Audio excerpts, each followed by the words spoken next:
Last বারের মতো আমাকে এই লুকে দেখে নাও, আবার হয়তো 1-1.5 বছর পর দেখতে পাবে। জানো তো এই ফেসবুকটাই না সব কিছুর কাল। ওরা না টাইমে টাইমে রিমাইন্ডার দিতে থাকে, যেরকম আমার কাছে আজকে এলো 2 ইয়ার্স আগো। আমি ভাবলাম যে যাক 2 বছর আগে করিয়েছিলাম, আবার আজকে করাবো।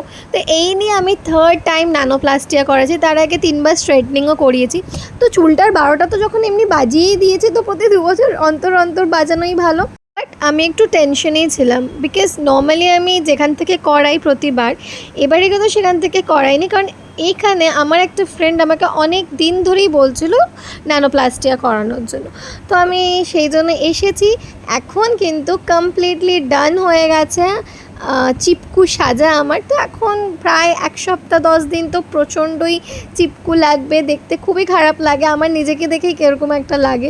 আমি যখন বাড়িতে যাই মানে আমার বাবা মা বলে কেন করাস, এই একটা কোয়েশ্চেন আমি সবার থেকেই পাই। বাট আমার পার্সোনালি খুব ভালো লাগে করাতে এই ন্যানোপ্লাস্টিয়া বা স্ট্রেটনিংয়ে তো চুল অনেকই নষ্ট হয়, ন্যানোপ্লাস্টিয়াতে অতটাও হয় না, বলে তো এটা একটা ট্রিটমেন্ট।